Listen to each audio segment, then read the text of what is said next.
Claret TV speaking with Chelmsford City manager Robbie Simpson after the first pre-season training ahead of the new season. Robbie, not a long break. How's it to be back out there?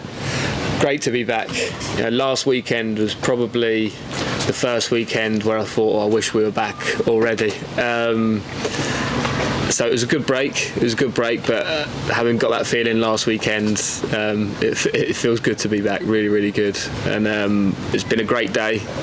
Lots of bodies here. Lots of trialists. Obviously, some new signings. And it was a really, really good first day, and really good to be back. Yeah, and what were the players doing out there in the first session? So we did some testing this morning. Very thankful to the Leisure Centre and Prince, one of the sprint coaches over there, for taking the boys through some testing. Not too rigorous testing really, just to get their movements and whether there's any imbalances in their movements or strengths or difference in strengths from right to left and flexibility, stuff like that. So, and that's what he specialises in terms of rebalancing those or building up any deficiencies that there are and recognising that. So he's going to do a report for all the players and report back to them, and then we'll need to discuss whether we can have a programme of them going forward with the players individually, and obviously retesting from there on in throughout the season. So listen, we've probably not used that facility and their expertise as much as we should have in the past, and it's about time we got a really good relationship going with them. So really thankful to them to inviting us in today. So we started off with that.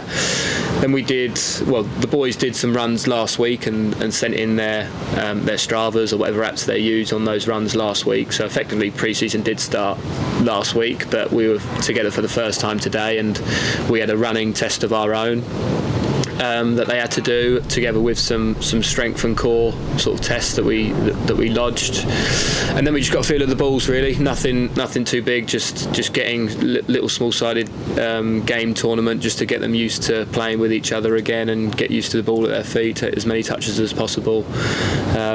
So it was a pretty long day. The first lot of lads were in at 8:45 and they're just leaving now at about 12:30.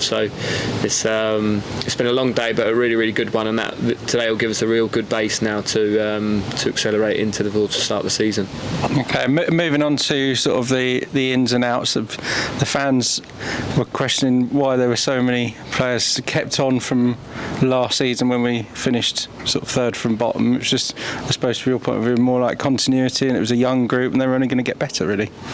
Exactly that. Yeah, that's one of the reasons. I think first and foremost, and I know speaking to some managers in our league previously, felt like they made a mistake releasing players, because then the players they wanted to keep haven't stayed, and now they're calling the players back that they've released, wanting them to come back, and obviously there's some hostility there because essentially they've been released. So there's a bit of that, keeping our options open, knowing that a couple might leave anyway, and continuity is key.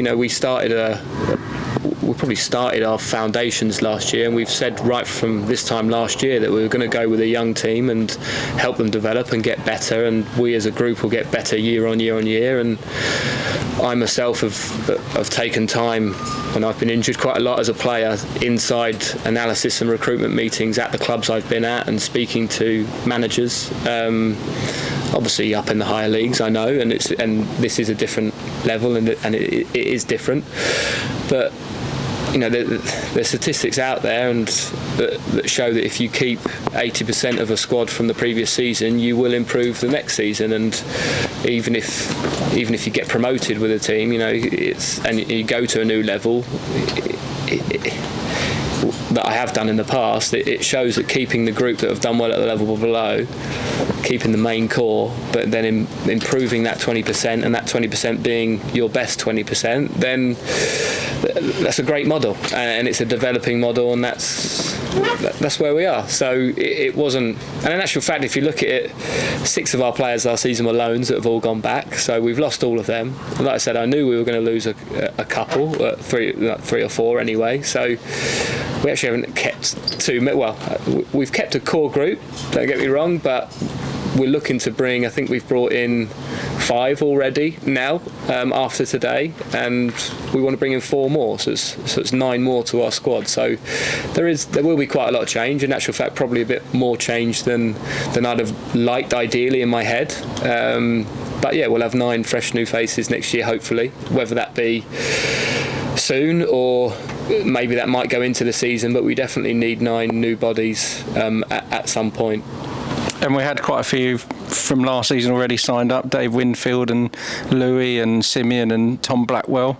But over the summer you've signed it up Adair Luwo and Cameron James. So I suppose they were the 2 big players for us last year that we wanted to keep hold of. Yeah, absolutely. I said when we retained Adair, that was a real priority. And if you think back to positives of last season, we had the 4th or 5th best defensive record in the league, so it makes sense to try and keep that together, that's for sure. So we've got a good base there.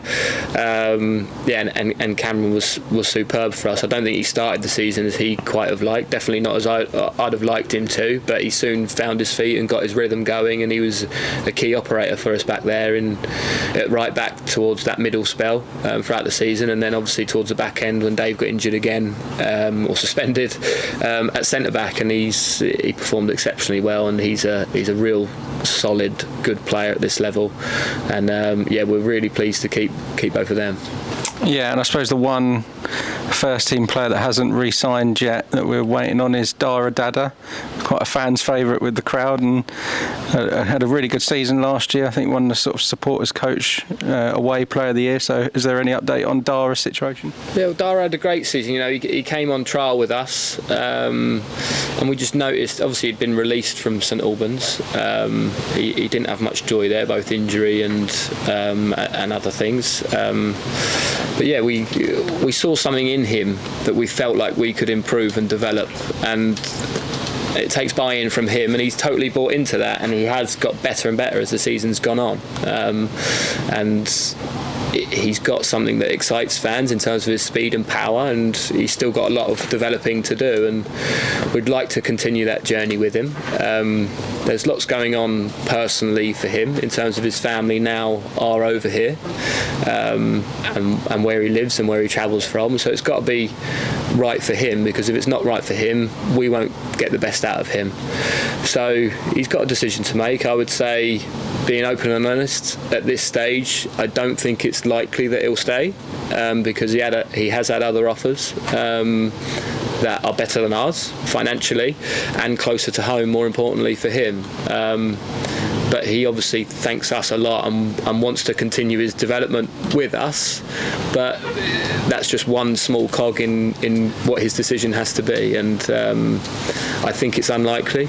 Obviously he was on contract last year, and we offered him a new contract this year on a lot more money than what he was on, because effectively we took a punt this time last year, and we've offered him a proper contract this year, and he's under 24, so wherever he goes there'll be some compensation due, so that'll have to be discussed if he chooses not to stay with us.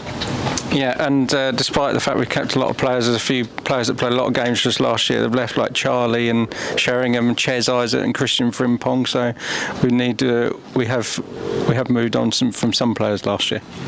Yeah, I mean, on all 3 of those, they were fantastic for us, and Ches was he's a consistent performer at this level. In any position that he was asked, he was very, very consistent in his levels, and we did want to keep him. But again, he's moved to St Albans, where he works, it's 15 minutes from where he works. He's at a stage in his life where he's moved out of home, in with his girlfriend, and these things matter to people of his age, and I'm sure he'll go on and do very, very well there, and we've obviously got a lot to thank him for.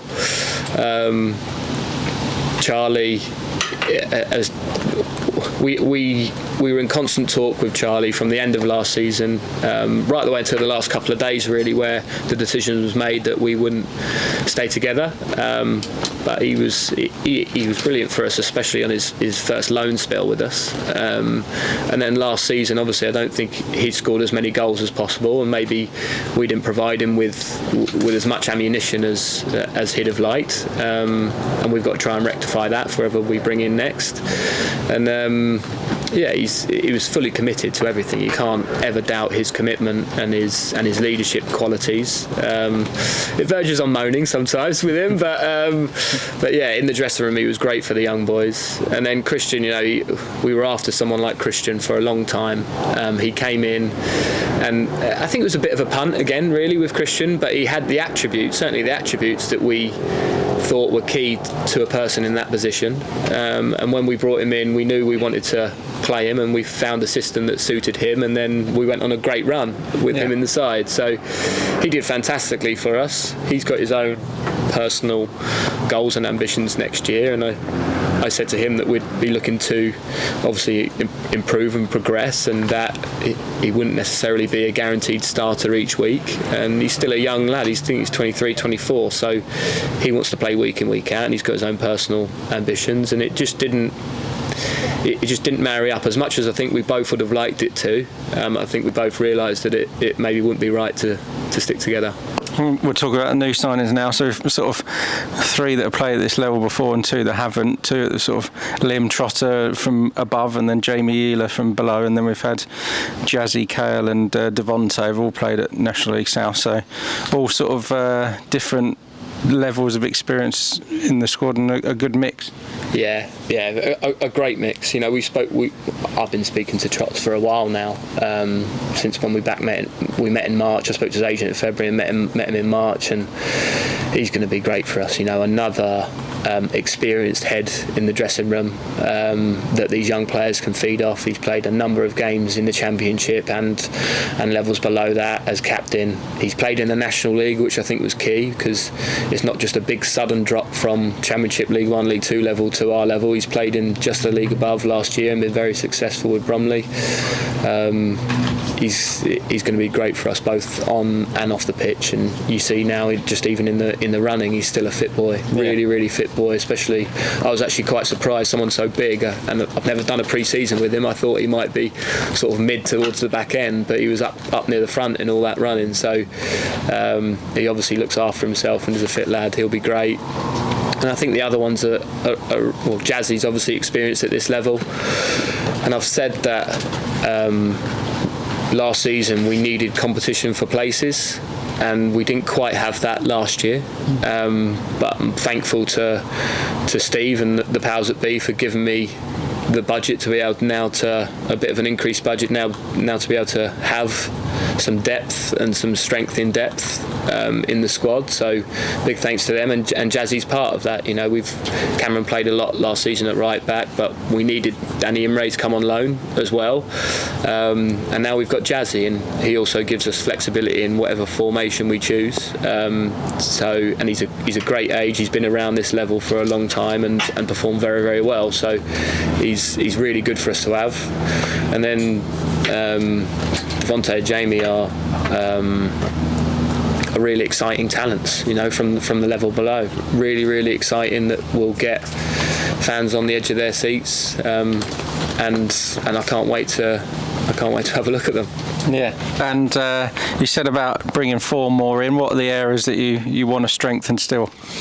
Well, again, competition for places. I feel like obviously towards the back end of last year we brought in Kai Mackenzie-Lyle on loan.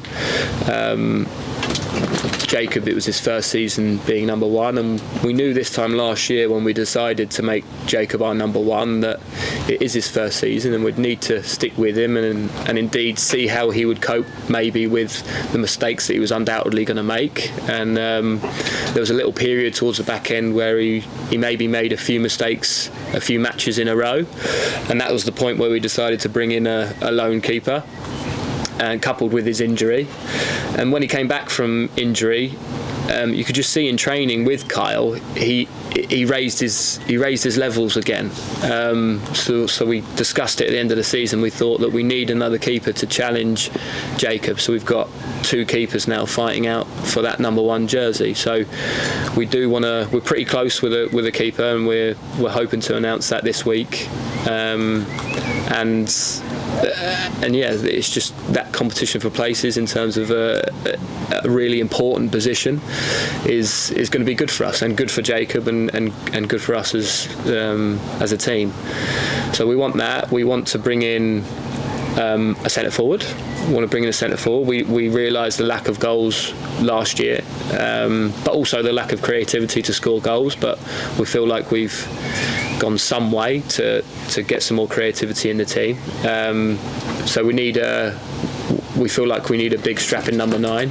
Callum Jones is going to feel like a new signing for us, and he really is. So he obviously did pre-season and a few of the games at the start of last season, and looked like he was going to be really good. And he's missed out on a year of development. So last year was going to be his first taste of men's football and real development year for him. So he's missed out on that. So we can't rely on him. He's now starting that journey again with us, but he's going to feel like a new signing. But we need another, hopefully more physical striker up there that will give us balance to our forward line up there. I want to add another creative midfield player that can get goals. And we've had a couple on trial today who look very good. We might have an opportunity of a loan in that position as well, that we're in early discussions with. And then I think two more on top of that. Perhaps a naturally left-footed player that's flexible, similar to a Zach Bradshaw, really, that could play midfield, left side centre half, left back. That kind of player that's flexible like that. And then you've always got to keep a signing in your back pocket, because no matter how well you think your squad is, or how well balanced your squad is, when those first games and the pre-season games come, you always kind of notice, actually we're a little bit light here, we're a little bit light there, so we're going to keep one option open to for that scenario. Okay, we'll look forward to that next week, Robbie, and look forward to see the new look Clarets in action. Yeah, cheers guys.